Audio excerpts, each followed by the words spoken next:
Jadi begini guys, kenalan dulu kali ya biar afdol. Nama gue Talita, biasa dipanggil Tata. BTW, kalian gak mau kan keluarga kalian musuhan hanya karena warisan?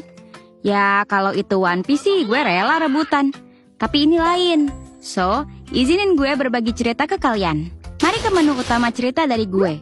Ini kejadian udah bertahun-tahun yang lalu. Bahkan gue baru tahu cerita ini eksis ketika bapak gue udah meninggoy.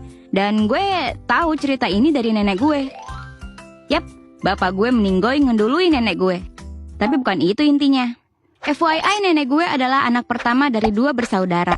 Keluarganya keluarga terpandang sejak zaman Belanda dulu. Keluarganya adalah orang asli Lembang. Dan bapaknya nenek gue, which is buyut gue, adalah bapak lurah di sana. Yang zaman dulu tuh lurah udah sekelas orang mantep lah di zaman itu. Ya tajir, tanahnya banyak dan punya banyak usaha. Kebunnya luas men. Dan kalau lu ke area Cibogo Lembang, ada lahan hijau luas. Nah itu dulunya punya almarhum buyut gue, bapaknya nenek gue. Dan bagusnya adalah buyut gue cuma punya 2 anak. Nenek gue dan adiknya yang sama-sama perempuan. Nenek gue orangnya rajin, pekerja keras dan pintar. Padahal dulu nggak ada les atau bimbingan online kayak zaman now. Sedangkan adiknya nenek gue, sebut saja tante, orangnya agak pemalas, ngeyel dan kerjaannya pacaran mulu. Pinter sih, tapi ya gitu deh.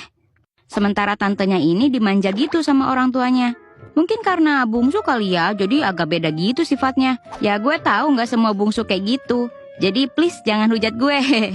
Ini kan gue ceritain apa yang ada di keluarga gue. Jangan marah ya sobat bungsu. Meski begitu nenek gue nggak iri dan tetap sayang sama adiknya.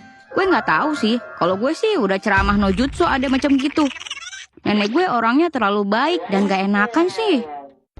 Resiko jadi orang yang gak enakan tuh guys. Back to the story. Akhirnya dengan segala daya dan upaya, nenek gue akhirnya bisa dapat kerjaan bagus di Bandung. Dan membangun keluarga di sana bersama dengan kakek gue yang udah nungguin dia sejak dia sekolah. Cie, nungguin cie. Sedikit side story, orang zaman dulu cerita cintanya gemes-gemes dah. Kakek gue rela nungguin 10 tahun lebih demi bisa nikahin nenek gue. Dan dulu tuh orang kalau pacaran bukan keluar berdua kayak sekarang. Dulu tuh kakek gue ngobrol-ngobrol sama buyut gue.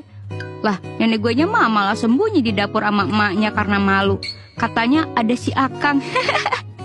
Jadi intinya kakek gue ngambil hati buyut gue dulu. Baru kalau dapat restu, dia deketin nenek gue.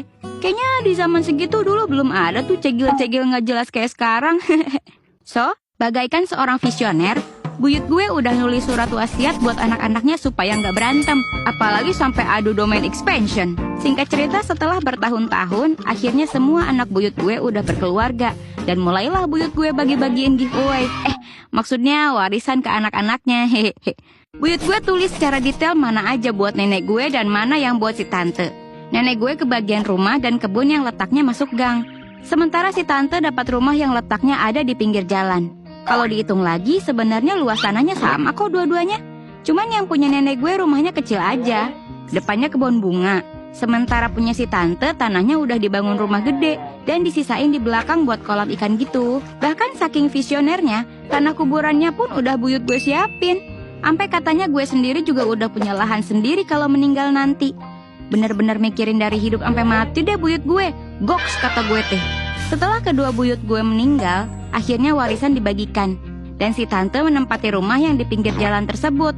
While nenek gue karena udah punya rumah sendiri di Bandung, jadi rumah yang di dalam gang itu dibiarin kosong sementara. Cuma nenek gue nyewa orang buat rawat rumah itu. Karena kalau lebaran, keluarga nenek gue ke Lembang buat nyekar sama kumpul keluarga di rumah itu. Intinya rumah dalam gang itu kayak villa pribadi buat keluarga nenek gue lah.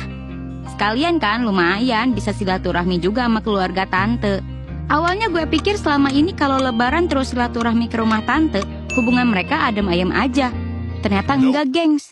Suatu hari nenek gue butuh duit buat beli tanah di tempat yang beliau suka.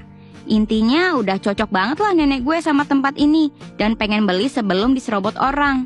Nah, pergilah beliau diantar bapak sama om gue balik ke Lembang buat minta tolong si tante jualin rumah dalam gang itu. Ngobrol-ngobrol-ngobrol, akhirnya si tante dan suaminya menyanggupi untuk jual